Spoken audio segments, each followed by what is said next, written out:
డబ్బు, అనారోగ్యం, ఉద్యోగం, వ్యాపారం, అప్పులతో బాధపడుతున్నారా? మీకోసమే లాంచ్ యువర్ ఫ్యూచర్ ప్రోగ్రామ్. నమస్తే, వెల్కమ్ టు సుమన్ టీవీ. నేను విష్ణు. ప్రస్తుతంతో పాటు ప్రముఖ stock market analyst Revanth Chalamala ఉన్నారు. వారితో మాట్లాడదాం. నమస్తే రేవంత్. నమస్తే అండి. రేవంత్, మొన్న ఈ మధ్య రీసెంట్గా ట్రైన్ జర్నీ చేస్తున్నప్పుడు మన నెల్లూరు వెళ్తున్నప్పుడు ఓకే, నేనున్న కోచ్లో ఒక ఆయన కో ప్యాసింజర్ వచ్చి పలకరించాడు. సార్ విష్ణు గారు, మీరు ఇలా సుమన్ టీవీలో యాంకర్ కదా సార్, ఈ స్టాక్ మార్కెట్స్కి సంబంధించిన అవేర్నెస్ వీడియోస్ అవి చేస్తుంటారు, ఫైనాన్షియల్ మార్కెట్స్ గురించి అంటూ వచ్చి పలకరించాడు. సరే, మధ్యలో ఇంకా తన బాధని గురించి చెప్పుకున్నాడు. సార్, నేను బయట అప్పులు అవి ఇవి తీసుకొచ్చేసి ఒక 45 లక్షలు ట్రేడింగ్లో పెట్టి పోగొట్టుకున్నాను. నేను ఒక చిన్న ఉద్యోగస్తుని, నా శాలరీ కూడా తక్కువే, బట్ ఎందుకో నాకు ఆ టైంలో అనిపించింది బయట నుంచి డబ్బులన్నీ తీసుకొచ్చి ట్రేడింగ్లో పెట్టి నష్టపోయాను అని చెప్పాడు. సో దానికి నేనేమన్నానంటే, సార్ ఆల్రెడీ చేతులు కాల్ చేసుకున్నారు కదా, మీరు ఇంకా దాని జోలికి వెళ్ళొద్దు, మీరు వేరే ఏదన్నా మంచి ఇన్కమ్ సోర్సెస్ ఏదైనా జనరేట్ చేసుకోండి అని చెప్పాను.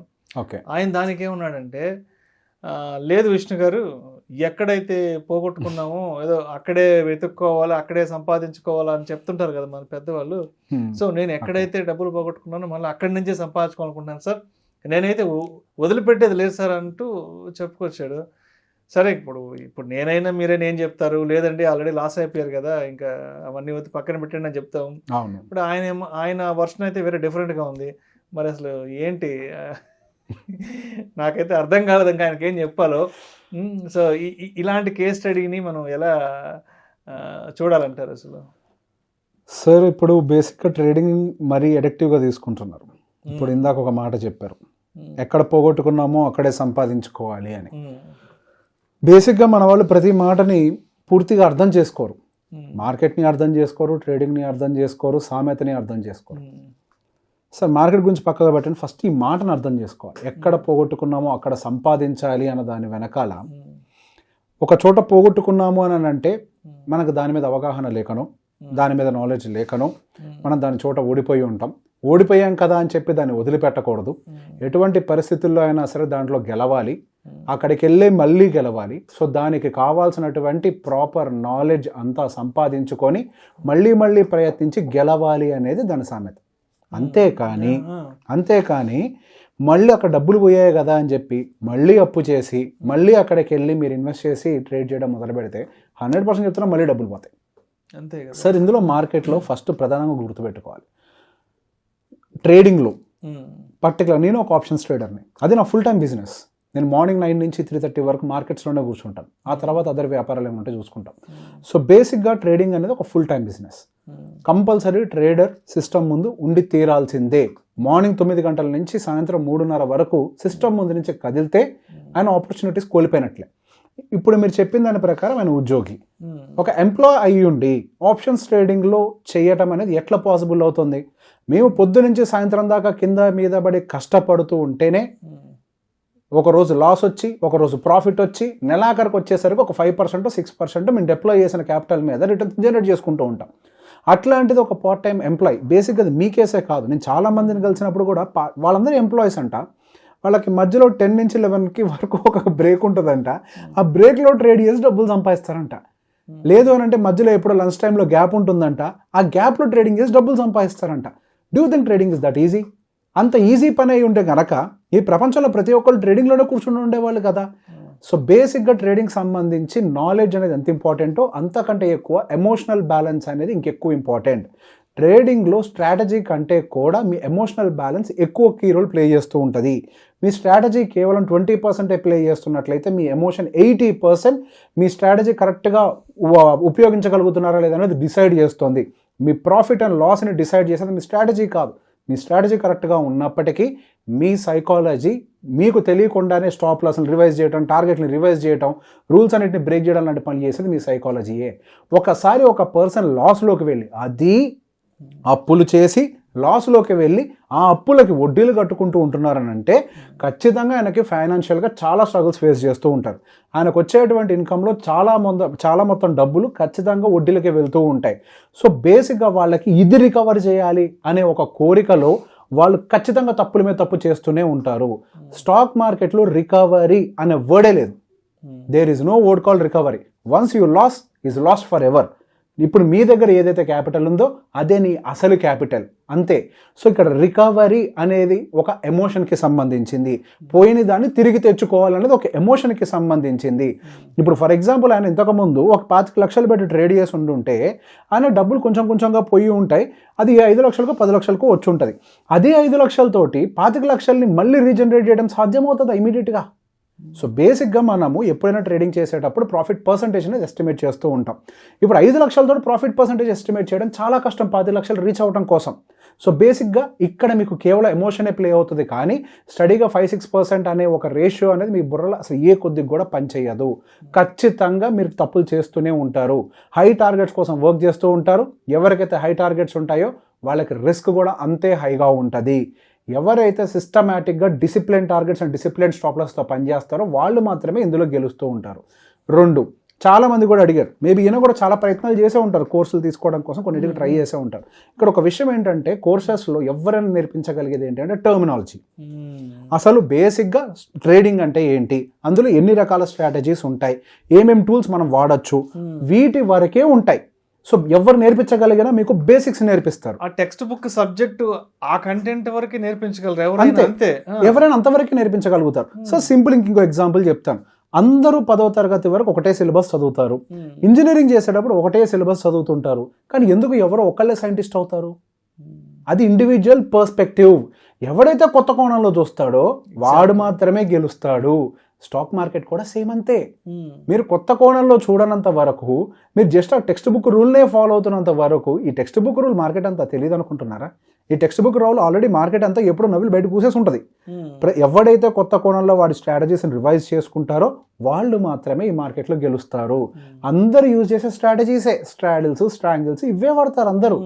నేను కూడా ఒక నార్మల్ స్ట్రాంగిల్ ప్లేయర్ని, ఒక స్ట్రాడిల్ ప్లేయర్నే, కానీ నాకుండేటువంటి రిస్క్ చాలా డిఫైన్డ్గా ఉంటుంది, ప్రాఫిట్ పర్సంటేజ్ చాలా డిఫైన్డ్గా ఉంటుంది, ఎక్కడ స్టాప్ లాస్ పెట్టాలి, ఎక్కడ టార్గెట్ పెట్టాలని ప్రీ డిఫైన్డ్గా ఉంటాయి. నేను యూజ్ చేసేటువంటి ఇండికేటర్స్ నాకు ప్రీ డిఫైన్డ్గా ఉంటాయి, కండిషన్స్ అన్ని ప్రీ డిఫైన్డ్గా ఉంటాయి.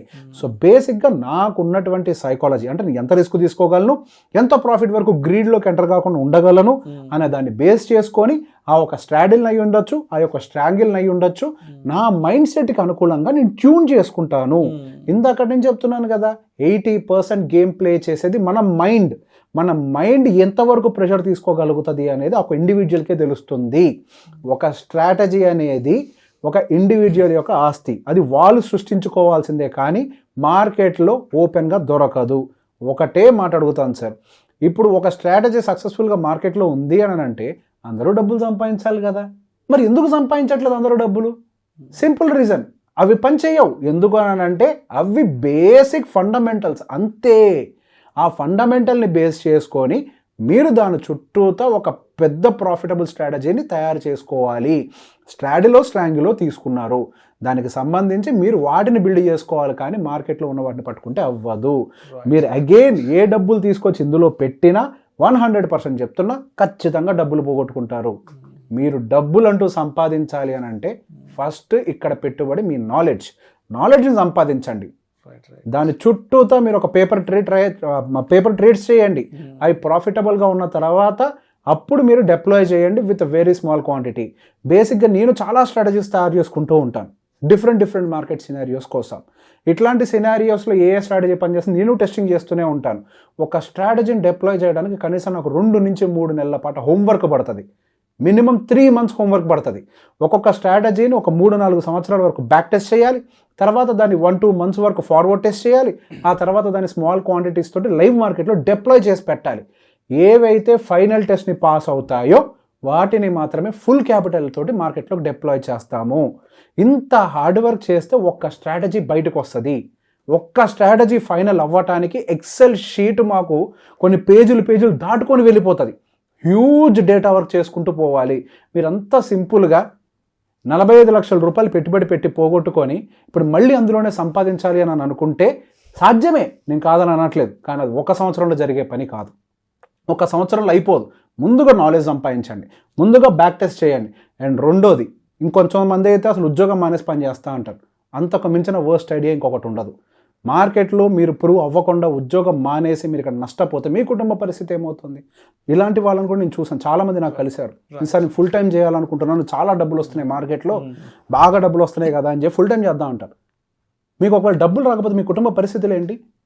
మీరు ప్రతి నెల కట్టాల్సినటువంటి ఈఎంఐలు అయి ఉండొచ్చు, మీ ఇంటి ఖర్చులు అయి ఉండొచ్చు, అవన్నీ ఎక్కడి నుంచి తీసుకొని వస్తారు? వాటి కోసం అప్పులు చేస్తారు. ఆ అప్పుల టెన్షన్ అంతా మళ్ళీ మీకు ట్రేడింగ్ టైంలో మీ మైండ్లోకి వస్తుంది. అప్పులో వచ్చి తలుపు కొట్టినప్పుడల్లా మీకు మెంటల్ టెన్షన్ పెరుగుతూ ఉంటుంది.